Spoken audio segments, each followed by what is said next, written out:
Hi everyone, Sherman Chin here, and today I'm going to tell you guys why the Qualcomm Snapdragon X Elite laptops and of course the SoC itself really sucks.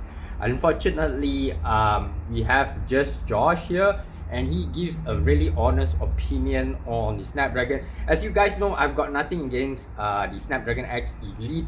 I hope that AMD and Intel has good competition so they can continue to improve.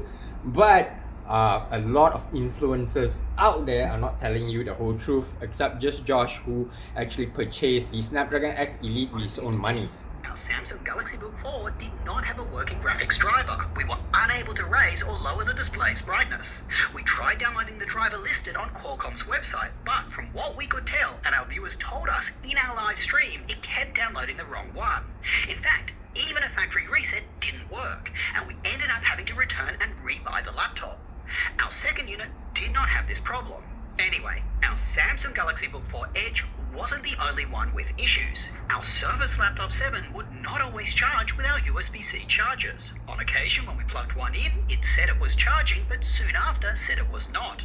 So, at this stage, we have to use its included one. And during a web conference via Slack, the Surface randomly turned off. It didn't even shut down, just click, black screen. So, for casual users, these are a solid step forward from current Intel or AMD laptops, but right now, there are instabilities. Alright, now Okay, so as you guys know, with Windows laptop, they are not all made the same, right? As you can see, there are many models.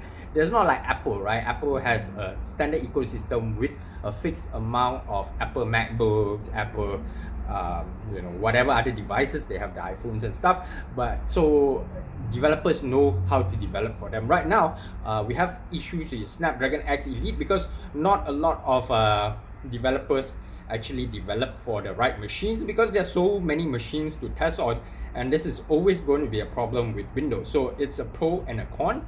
So let's just look at the performance now and see how the Snapdragon X Elite for a compares. laptop's processor, we created a scatter plot so you can see how efficient these are versus the competition.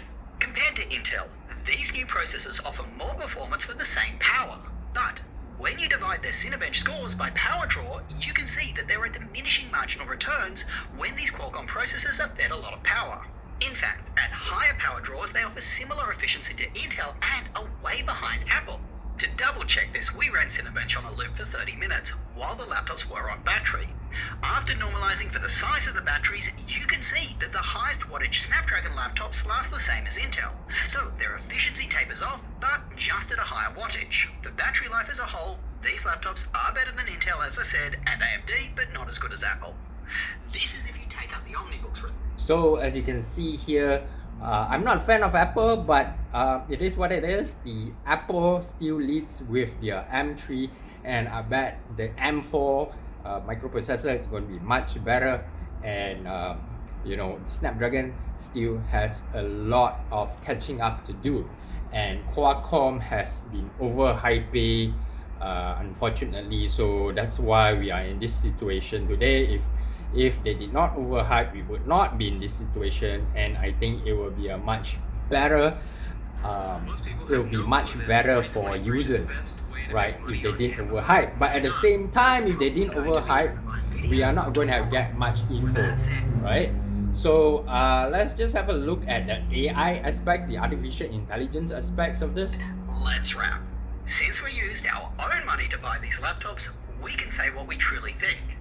Overall, what Qualcomm have done here for the laptop industry is fantastic. However, these laptops are really being overhyped by influencers and the media, and that is the biggest problem.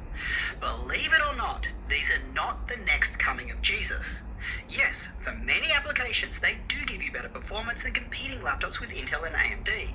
They also deliver longer battery life and have less fan noise. But compared with Apple's M3 series, they aren't as efficient. And when it comes to their lead over Intel and AMD, it is a gap that may be closed soon. AMD is launching Zen 5 late July, and Lunar Lake is coming from Intel. The risk of switching to Windows on ARM may be redundant. Heck, M4 laptops could blow these out of the water. Normally, I wouldn't advise you to wait, as something new is just always coming around the corner, but in this case, you may want to. That being said, if you're shopping right now for a casual user just like Jen, these are great. So there you go. If you're a casual user, then it will be perfect. I totally agree with just Josh. And I was supposed to look at the AI part, so let's just have a quick look at AI before we end the video. Currently perform in gaming. Go check that out, link below. Now AI. We're going to cover it in a completely separate video. But since there is so much hype and marketing around the power of these laptops' NPUs and their tera operations per second, I just want to give everyone a dose of reality here. These laptops offer a fraction of the performance of Nvidia's lowest end dedicated graphics. So, if any significant edge computing were to occur, which is running AI tasks locally on your laptop, it is probably going to be driven by Nvidia, not Qualcomm. With that said, let's wrap. Since we use now. There you go. For artificial intelligence, Nvidia is probably going to lead. Qualcomm is still trailing. You don't need a dedicated NPU, except what Microsoft is forcing you to get the NPU for their Copilot Plus and not letting the GPU, which has more power, which is led by AMD and Nvidia.